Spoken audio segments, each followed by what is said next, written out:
Oke, saya ucapkan Assalamualaikum warahmatullahi wabarakatuh. Selamat siang. Oke, terima kasih ya atas kesempatannya rekan-rekan mau untuk sebenarnya bukan mengganti ya, tapi lebih ke pengayaan materi saja sih, karena beberapa dua kali pertemuan kalau nggak salah saya itu eh, apa ya kurang maksimal sih ya untuk menyampaikan materi ya, walaupun sudah saya infokan atau bagikan terkait dengan materi, tapi kok kayaknya ada yang kurang ya ketika saya hanya memberikan materi secara asinkron. Nah, ada kalanya ya, walaupun nanti tidak full kita ya, tidak full, tapi saya akan mencoba untuk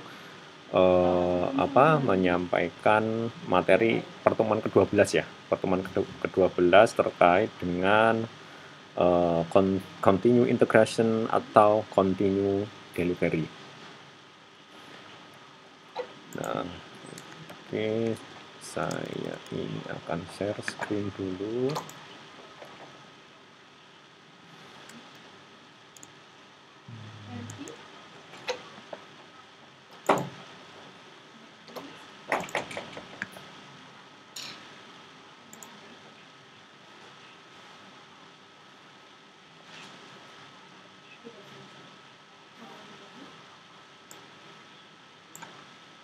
Sudah bisa terlihat? Baik.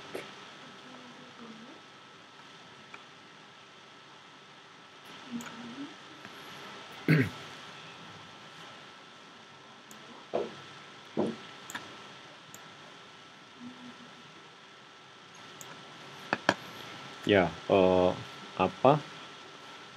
akhir tahun itu ini ya, ya sering sekali, mungkin nggak hanya di kelas saya, beberapa kelas yang lain mungkin merasakan juga ya dampaknya atau efeknya terhadap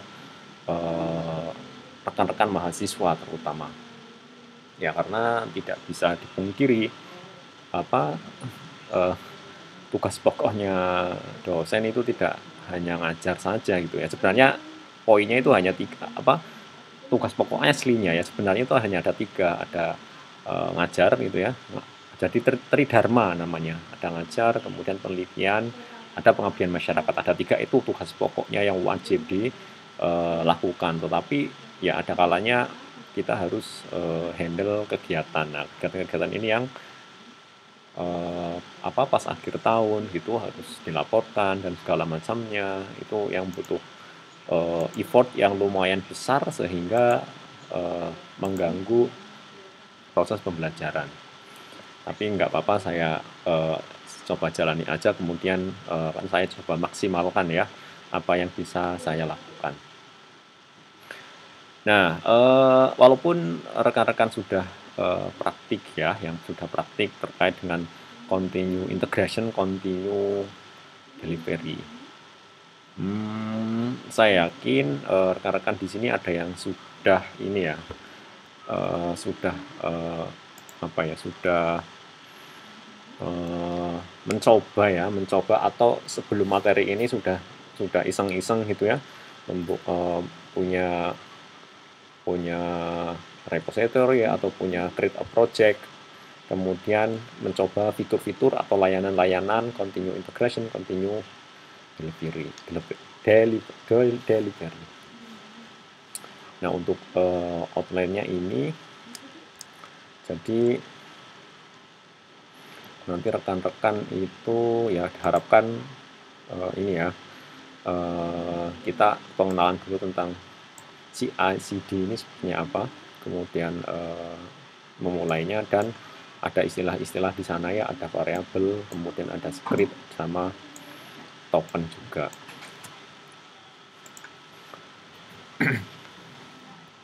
Nah, goalnya atau kemampuan dasar yang dihasilkan ketika nanti kita diskusi tentang ini, yaitu rekan-rekan nanti bisa memahami tentang CI/CD itu sendiri, kemudian bisa membuat sebuah pipeline ya, pipeline untuk dari project atau tugas-tugas tertentu. Kemudian selain itu rekan-rekan juga paham tentang apa itu variabel, kemudian ada secret, kemudian ada token juga. Nah, sebenarnya CI/CD itu apa sih? Nah, di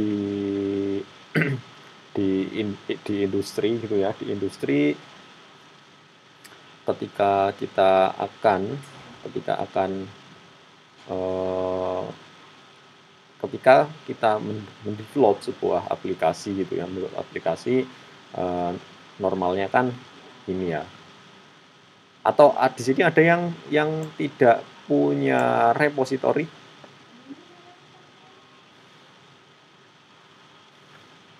Putri sudah punya belum, Putri?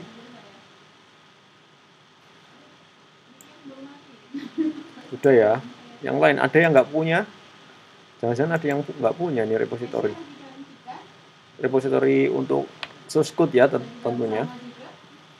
Ya oke, saya sebut merek lah kalau misalkan ternyata maksudnya apa sih repository? Ya kayak GitHub itu yang paling familiar ya.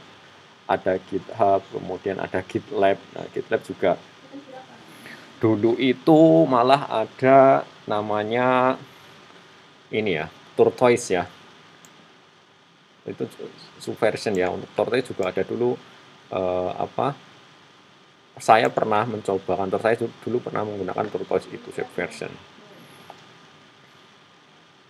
Nah, kalau subversion ini dulu Tortoise itu normalnya kan kalau sekarang itu ini ya, ketika kita membuat sebuah project, kemudian itu bisa dibuat branch-branch-nya ya, atau cabang-cabangnya.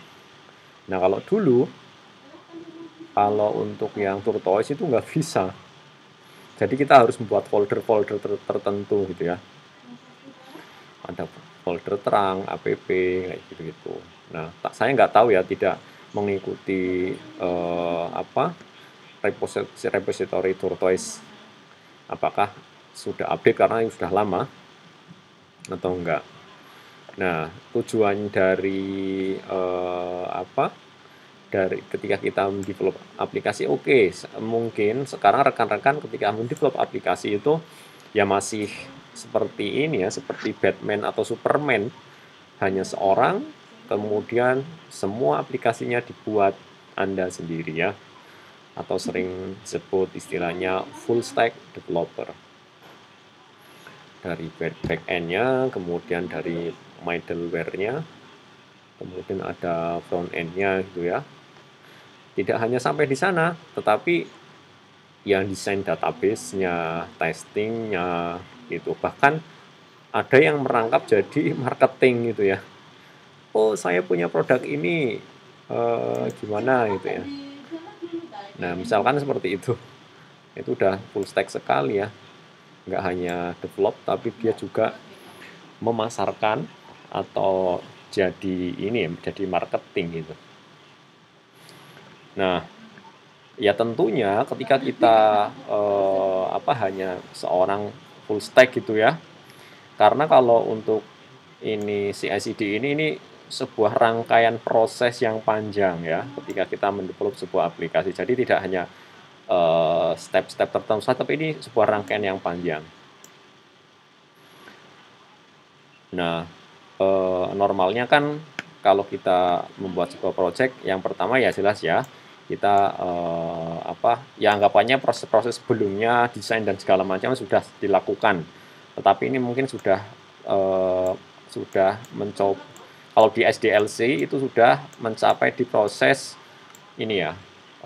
Kalau analisis itu kan di awal-awal ya, kemudian ini anggapannya sudah masuk di proses implementasi, berarti desain dan itu sudah dilalui.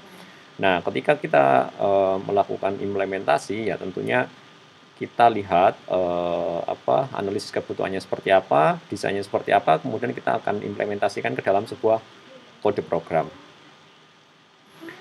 Nah, di dalam sebuah kode program ini kan kita ini ya, ibaratnya ini adalah sebuah laptop, kemudian kita ketik semua programnya sesuai dengan bisnis proses yang ada. Nah, kalau sudah, misalkan sudah jadi, ada beberapa modul yang dibuat ya. Ada beberapa modul yang dibuat. Modul itu ya fungsi atau bisnis proses tertentu gitu ya. Kalau misalkan ini adalah sistem akademik, berarti misalkan ada modul pendaftaran, modul pembayaran, misalkan seperti itu. Ini ada beberapa modul yang harus dibuat. Nah, setelah selesai satu modul, ini nanti baru boleh baru boleh dikirimkan atau boleh dikomit ke dalam sebuah repositori. Repositorinya terserah, dia boleh di hosting yang internet atau self hosting ya. Self hosting ya servernya kita. Nah, kalau sudah dia nanti akan di-push gitu ya. Akan di-push. Gitu. Akan di-push.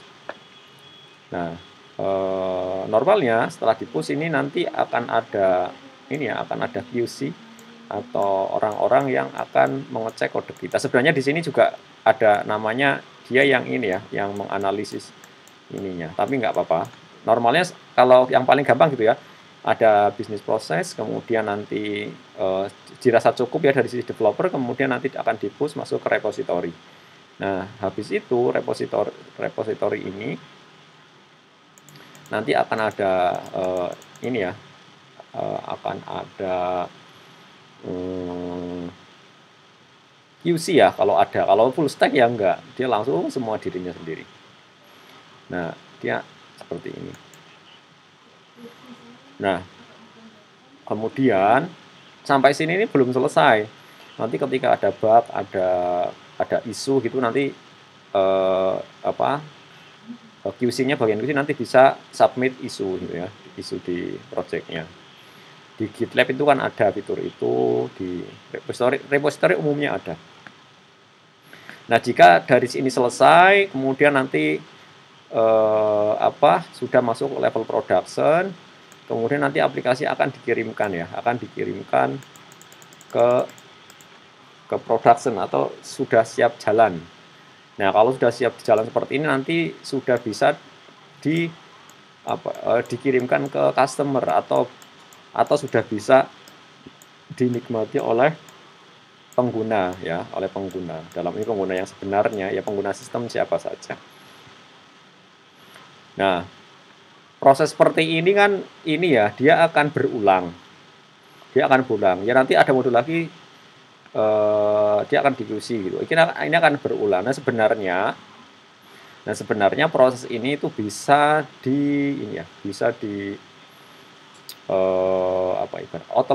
otomatisasi. Bisa diotomatisasi. Ya, misalkan seorang developer gitu ya. Misalkan dia buat sebuah modul pendaftaran ya, modul pendaftaran, ada satu modul namanya pendaftaran kalau sistem akademik misalnya, atau sistem apapun ya, biasanya kan ada pendaftaran yang membership. Pendaftaran, kemudian di pendaftaran ada apa aja di sana fiturnya. Misalkan ada insert ke database, ada dan yang lain-lain ya, fungsi-fungsinya. Nah, fungsi-fungsi ini bisa dites otomatis ya. Bisa dites otomatis apakah memang benar-benar fungsi ini jalan atau tidak. Ya tentunya menggunakan data yang dummy ya, Nah, sehingga kalau untuk yang fungsi-fungsi seperti ini tidak perlu dilakukan tes secara manual, tetapi bisa menggunakan fitur atau fungsi atau teknik CI/CD tersebut. Nah, setelah ini selesai kan nanti dia dites otomatis ya. Oke, baru nanti selanjutnya setelah oke bisa dikirimkan ke production gitu ya. Bisa dikirimkan ke ya, tentunya ini harus ada beberapa skenario ya. Misalkan harus diganti config-nya atau yang lainnya. Intinya untuk proses ngeceknya nanti effortnya QC sudah berkurang ya. Tentunya kalau QC sudah berkurang, nah ini nambah lagi nih yang developer ini, dia harus membuat sebuah test case ya, membuat test case agar nanti ketika dia commit, dia nanti akan dijalankan test case-nya. Gitu. Tambah ya bebannya seorang developer. Nah,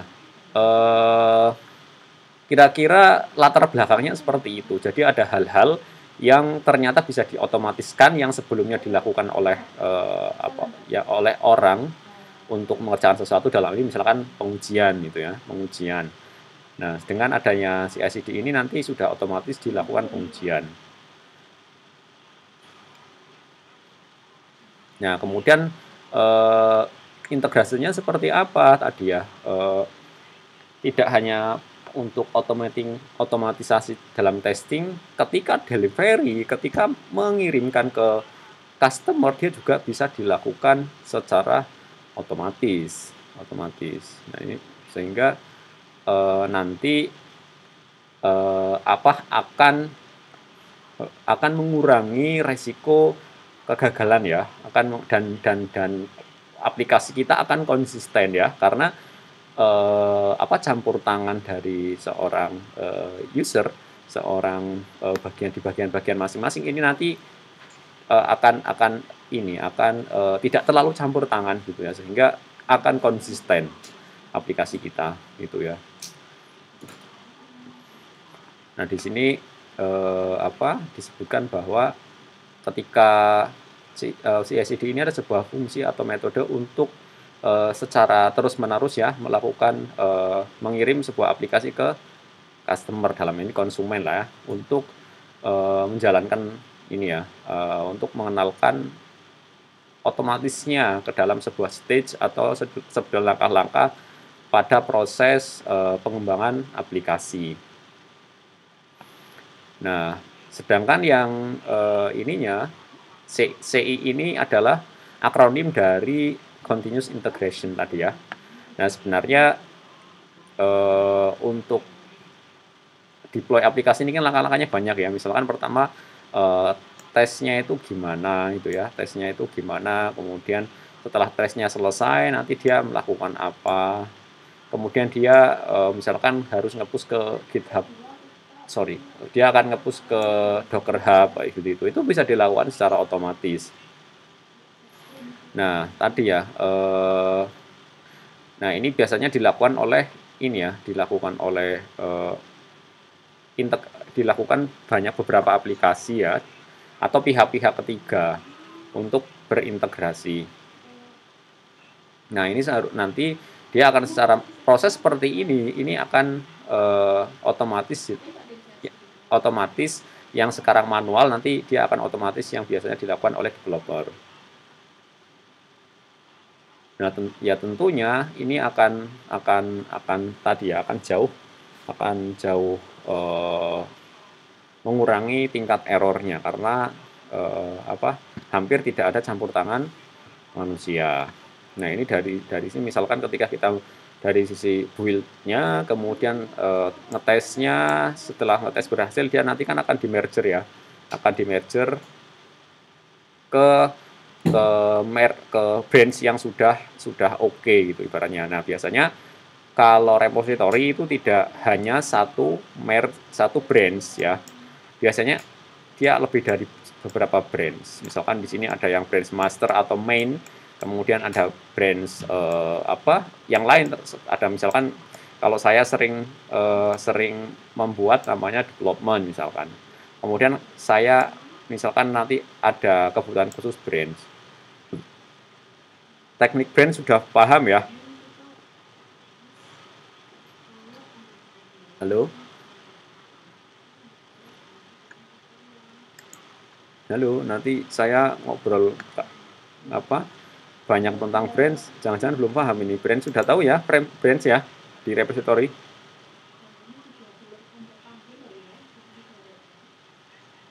Halo? Oke. Nah, setelah itu ketika tadi proses testingnya sudah berhasil, kemudian sudah digabungkan ke dalam branch yang stabil ya, sudah running di production, kemudian selanjutnya akan dikirimkan atau akan upload ya ke dalam ke server production biasanya. Nah proses seperti ini nanti juga masih tugasnya ini ya si SED tersebut, atau di sini continuous delivery ya, atau continuous development juga sama. Ada yang menyebut continuous delivery atau ada yang menyebut continuous development. Nah ini biasanya ya saling bertukar ya. Jadi ada yang mengatakan continuous delivery, ada yang mengatakan continuous development. Nah kurang lebih seperti ini ilustrasinya.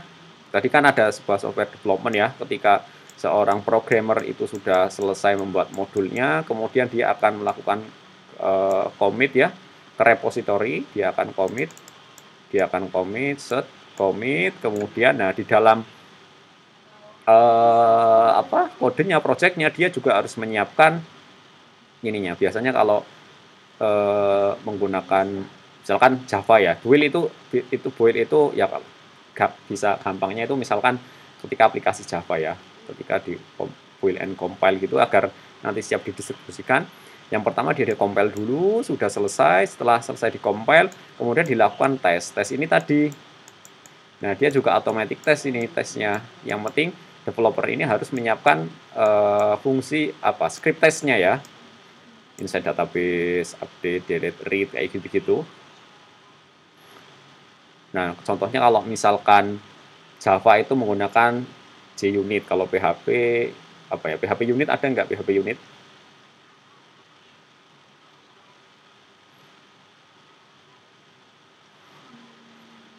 Halo?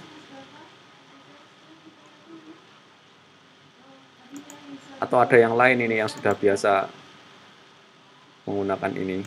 Kalau di mobile kayaknya ada Mosquito kalau nggak salah. Mosquito ya. Nah itu contoh-contohnya untuk automatic test. Nah setelah tes ini build tadi, setelah tes, build test, kemudian dia akan di-merge, akan digabungkan branch yang sudah stabil ya, sudah sudah running production, ini dia akan di-merge.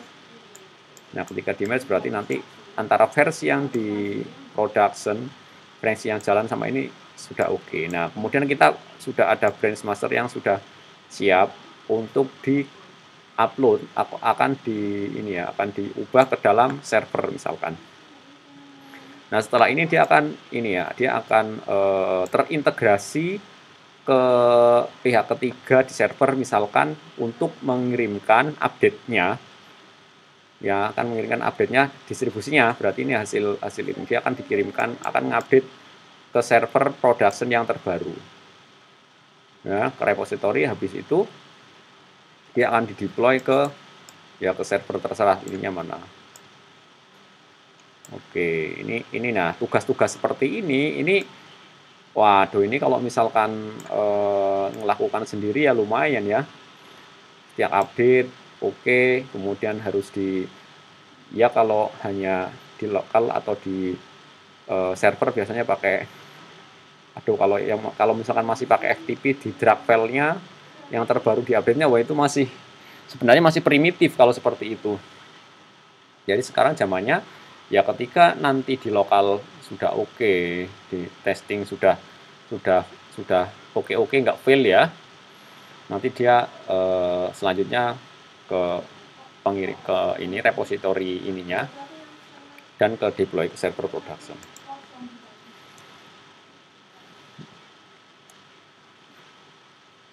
Nah ini latar belakangnya juga bahwa ketika kita membangun sebuah perangkat lunak, umumnya tidak hanya satu orang, biasanya dia modelnya kelompok ya, atau team member. Nah yang mana team member ini dibagi ke dalam banyak ya, dia ada satu orang yang menggarap modul A, satu orang lagi yang menggarap modul B, dan seterusnya. Ini akan susah sekali mengorganisasi pekerjaan mereka kalau masih secara primitif, misalkan menggunakan flash disk. Waduh, kalau flash disk itu udah parah sekali ya. misalkan menggunakan flash disk atau tool apa ya kayak gitu. Tapi sekarang modelnya ya ada sudah menggunakan repository. Nah ini tentunya akan susah untuk tadi ya, untuk mengkolaborasi kode programnya, dan ini sangat penting terkait dengan integrity ya. Nah ini kode saya itu yang terbaru apa belum kayak gitu ya. Waduh harus cek coba sudah ada ini belum dibariskan. Wah ini susah sekali.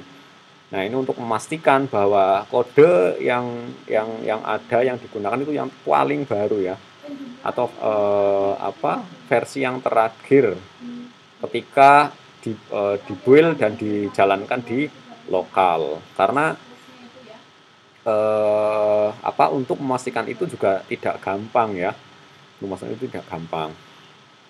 Nah, selain itu, dua hal yang penting ya yang harus di maintenance itu untuk memastikan stabil ya, stability. Ini kaitannya dengan pengujian tadi ya. Pengujian tadi. Nah, tadi ya ketika kita jalankan di lokal memang tidak error ya. Jangan-jangan nanti ketika dia di build, di tes, maka error ketika di compile, kan bisa saja. Misalkan dependensinya dia ngarahnya kemana gitu-gitu. Nah, ini akan menimbulkan error. Nah, aspek yang kedua di sini terkait untuk memastikan bahwa validasi dari unit test ya, ini dia terlewati. Termasuk kode program yang terakhir dan untuk memastikan ya, untuk memastikan ini yang paling terakhir, kode yang paling terakhir. Nah, contohnya misalkan seperti ini. Ini ada beberapa developer ya, ada A, B, C, kemudian di sini ada layer atau lapisan yang ya kalau ini internet ya, menghubungkan ketiga developer tersebut. Nah, ketika ada developer A, dia upload gitu ya atau push kodenya, kemudian dia dibuild, kemudian dia akan dilakukan unit test gitu ya, yang oke. Begitu juga dengan developer B dan C, hal yang sama yang dilakukan. Nah, ini masih belum code QC ya, jadi ini belum bisa, baru pengujian secara fungsionalitas gitu ya. Kadang developer gitu ya, kadang kan persepsinya atau ya tugasnya developer kan dia ya mengimplementasikan desain ke dalam sebuah kode program, kan itu yang paling penting ya. Tentunya ketika dia disuruh untuk ngetes juga ya, ngetes dengan persepsinya dia, artinya tidak serigid atau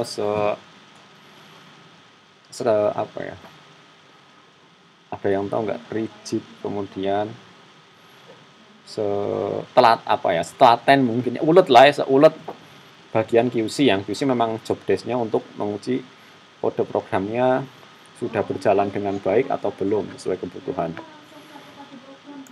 Nah, ini ya terkait CI/CD tersebut. Dari sini mungkin ada pertanyaan terkait konsepnya.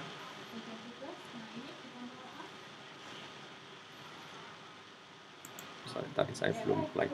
Misalkan contoh action gini, misalkan saya ketika ada mahasiswa yang mengumpulkan tugas, nanti sekaligus memberi notifikasi ke dalam media sosial ya, misalkan dia akan memberikan notifikasi ke Discord, atau dia akan memberikan notifikasi ke Slack gitu ya, atau memberikan notifikasi ke Telegram ya, akan memberikan notifikasi seperti itu. Nah, untungnya action seperti itu kayak library ya, jadi kita tinggal menggunakan, nanti dia akan secara otomatis dia akan diambil ininya actionnya tersebut. Ini bertebaran ya, kita bisa memanfaatkan actionnya ini, action yang orang punya kemudian kita ambil, itu bisa. Tadi contohnya misalkan ketika kita ketika kita commit atau ketika kita pull request, nanti dia akan mengirimkan notifikasi ke media sosial itu ya. Nah, ketika kita ketika itu ada notifikasi di media sosial, nah itu action tersendiri, itu action tersendiri. Nah, aksinya tadi itu bisa kita mengambil atau kita bisa ngopi dari orang lain yang dia punya action itu, kayak gitu. Di GitHub banyak lah. Nah, kemudian ada artifact ya. Nah, ini adalah file yang di generate, yang dibangkitkan ketika kita membuild sebuah project atau ketika kita ngetes projectnya kita. Itu artifact. Nah, contoh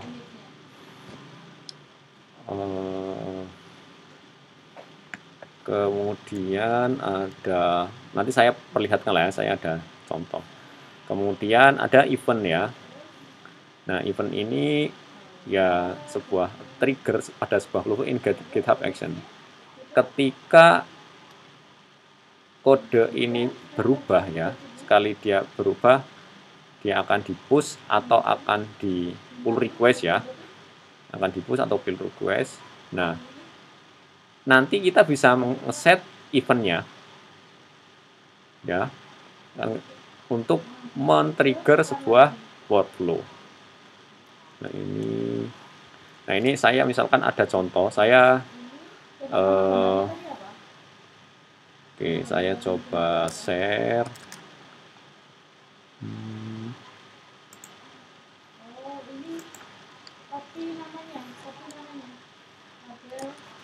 Misalkan saya akan share,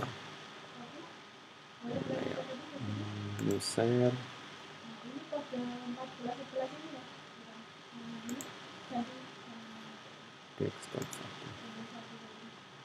Sudah kelihatan belum GitHub-nya?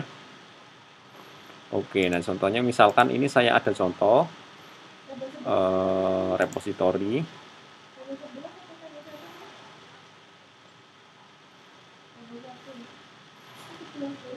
Mana ya? Ini aja deh. Nah ini saya ada contoh sebuah repository. Ketika nanti ada mahasiswa saya yang dia akan mengumpulkan tugas ya, nanti akan ada notifikasi di Telegram. Nanti akan ada notifikasi di Telegram. Ya tentunya eventnya apa di sini? Eventnya adalah ketika ada pull request. Pull request berarti nanti untuk memberitahukan bahwa bahwa saya ada perubahan nih gitu ya. Saya ada perubahan, misalkan mahasiswanya dalam hal ini. Ada perubahan, kemudian karena saya membuat repositorinya ini, karena kan yang lain nggak bisa sembarangan langsung ini ya, langsung merge atau langsung menggabungkan ke master, sehingga mereka harus pull request dulu, izin ibaratnya. Kemudian setelah pull request, dia nanti akan secara otomatis dicek ya, kontennya sih, lebih ke konten, jumlah katanya berapa. Kalau katanya sesuai dengan tesnya, nanti dia akan dilanjut melakukan notifikasi ke Telegram. Kita lihat. Nah, kebetulan kalau di GitHub itu kita harus membuat folder ya, namanya GitHub, atau pakai Git Action itu nanti otomatis juga. Dia akan ketik action ini, nanti kita kalau belum ada nanti dia akan buat file. Ini contohnya seperti ini. Nah, ini contohnya ya, ini contohnya. Ini contohnya ketika mahasiswa melakukan pull request. Nah, kita lihat ininya aja, scriptnya. Ini ada, ini beda-beda ya ininya. Konfigurasinya tergantung platformnya. Nah, GitHub, kemudian kalau ini workflow. Nah ini kalau workflow-nya terserah ya, terserah namanya apa. Kita lihat. Nah ini eventnya apa? Nah eventnya ketika dia pull request, artinya ketika dia reopen, edit atau apapun itu. Nah jobnya berarti dia ini ya, dia akan check out ya, akan check out ininya, actionnya ini ini ada ya, harus ada ini check out. Kemudian ini ada beberapa yang dibutuhkan karena ini butuh node ya, node JS kayak gitu. Kemudian dia akan versinya sekian, kemudian butuh dia butuh menginstal ini, menjalankan file yang ada di github.test, yang menjalankan ini. Nah, yang menjalankan ini nanti kita lihat isinya apa. Nah, GitHub test ini sebenarnya ini digunakan untuk automatic test tadi, untuk memvalidasi apakah kontennya itu misalkan lebih dari 500 kata atau 100 kata. Nah, seperti itu. Nanti kalau misalkan lebih dari 100 kata, dia itu akan pas ya. Pas itu maksudnya langkah ini terlewati gitu ya. Bisa jalan langkah selanjutnya. Nah, setelah tes oke, kemudian dia akan di auto merge, akan digabungkan. Nah, kemudian setelah penggabungan selesai, nanti ini ada namanya Telegram notification, terserah sih namanya apa. Kemudian ini maksud saya ini nanti kita bisa menggunakan semacam actionnya punya orang lain, kita pasang di workflow-nya kita. Nah ini kebetulan Telegram, nanti kalau yang lain itu nanti beda lagi. Nah kalau Telegram kan sebenarnya yang menghubungkan antara ini dan Telegram ya, nanti di Telegramnya itu ada botnya ya. Nanti saya coba tunjukkan deh. Nah seperti itu. Nah ini ketika kita buat bot ya, Telegram tuh ini grupnya, grup ID-nya, kemudian Telegram tokennya. Ini tidak di hardcode ya, tidak merekomendasikan di hardcode. Token ini dibuat sebuah variabel yang nanti digunakan di sini. Nah, kalau sudah nanti dia akan nge-push ke grup apa, tokennya apa, message-nya apa. Terus kalau message-nya terserah ini. Gitu. Itu kira-kira contohnya. Ada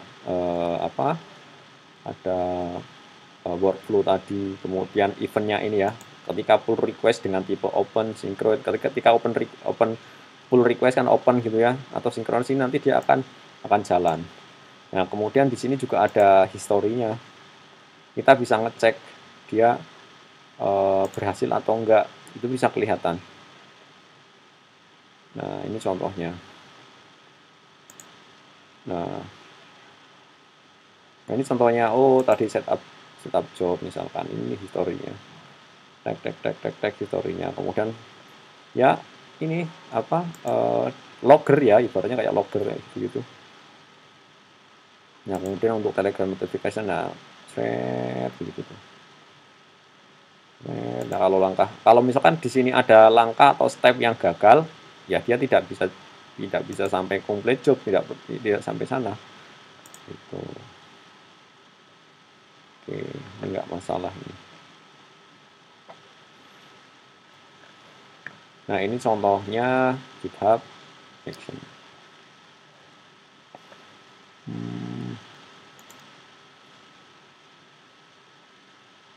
Ada pertanyaan mungkin?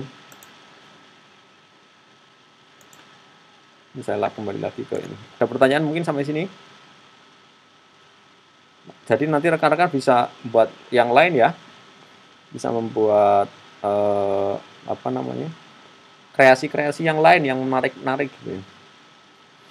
Misalkan membuat workflow ketika yang punya pacar gitu ya, misalkan ketika pacarnya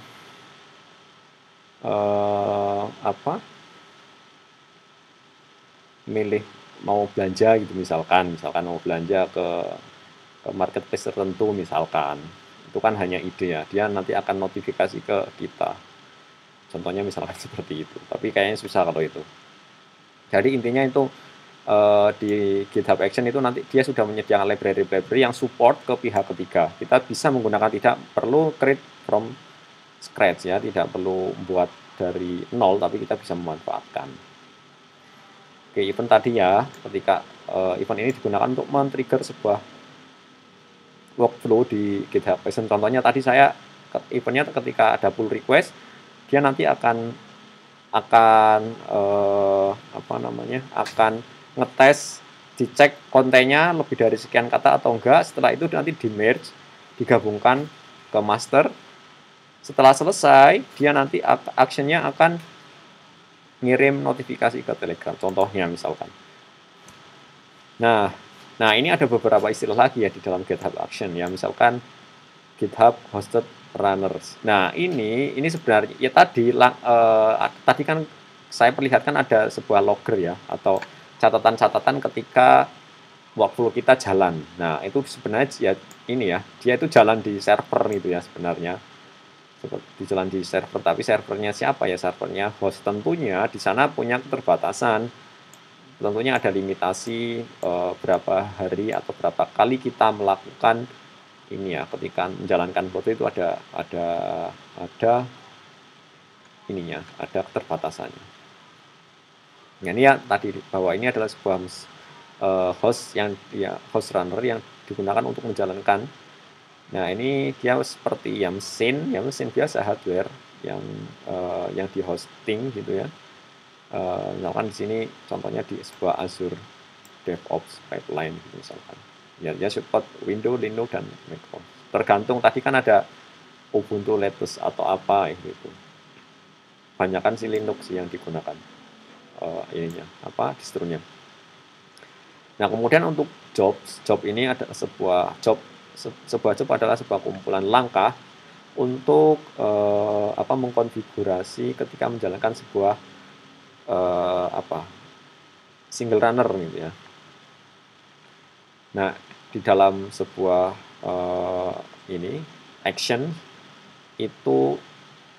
sebuah job itu bisa terdiri dari beberapa action. Tadi contohnya job ketika dia akan ngecek konten yang di push itu valid atau enggak misalkan. Nah actionnya apa saja, yang install npm-nya tadi, jalankan script tesnya. Nah sedangkan kalau self host runner, ketika kita punya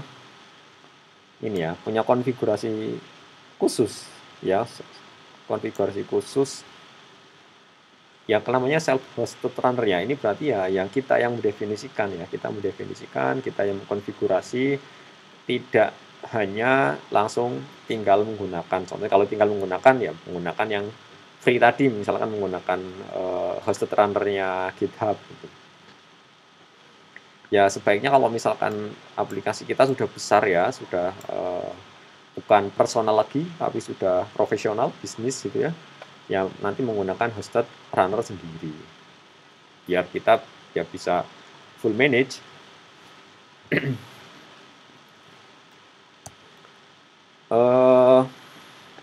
Nah ini ininya beberapa masih istilah lagi ya terkait dengan GitHub Action. Nah step ini sebuah task itu adalah sebuah action atau perintah yang diidentifikasi sebagai langkah gitu ya, sebuah langkah. Dan semua langkah ini dia akan dijalankan pada runner yang sama. Nah sedangkan workflow ini seluruhan tadi ya, ketika di folder git action kemudian workflow, di situ ada file dengan menggunakan YAML ya. Dia di sini nanti mendefinisikannya baik itu build, test, paket atau yang lain. Sehingga pekerjaan development ini sering disebut sebagai workflow. Nah sedangkan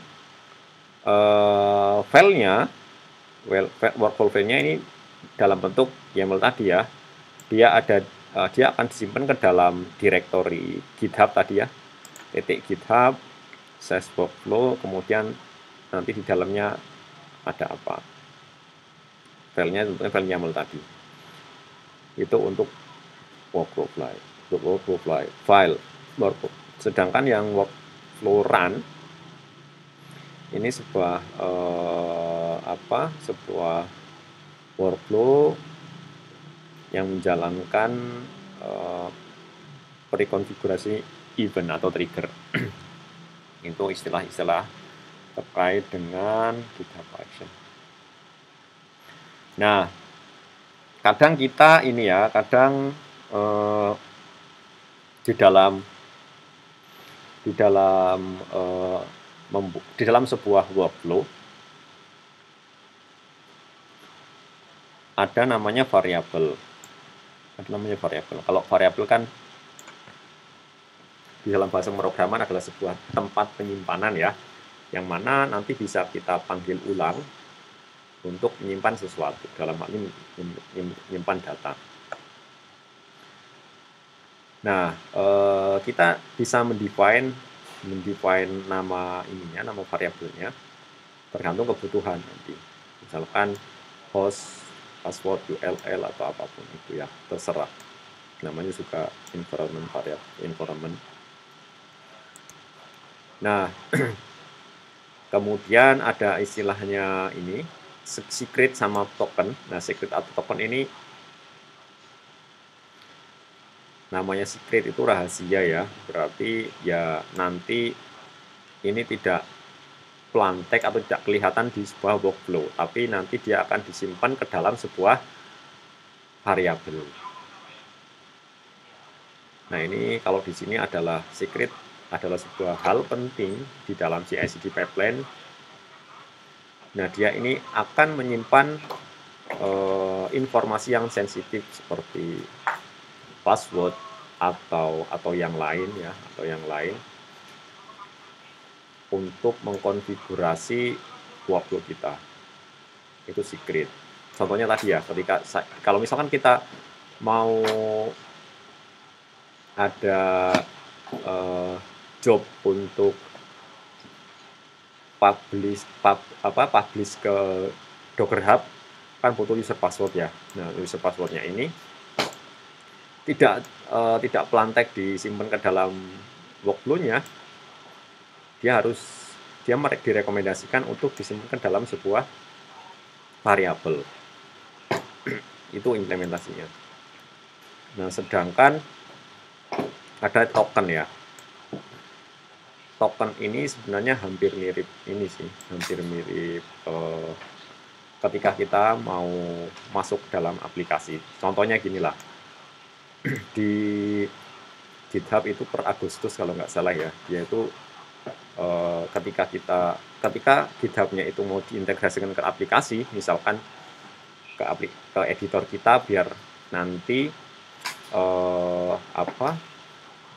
aktivitas repository, commit, pull push dan segala macamnya itu bisa langsung menggunakan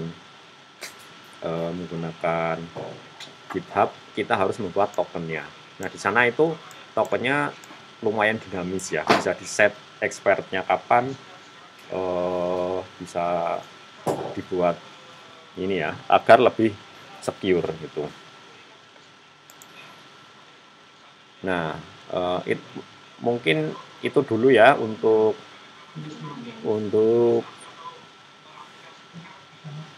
ininya, untuk terkait CI/CD-nya. Insya Allah nanti untuk yang serverless akan kita jadwalkan lagi ya. Nanti insya Allah saya kabari biar nanti tetap bisa tersampaikan saya materinya. Baik, ada pertanyaan mungkin sampai sini rekan-rekan?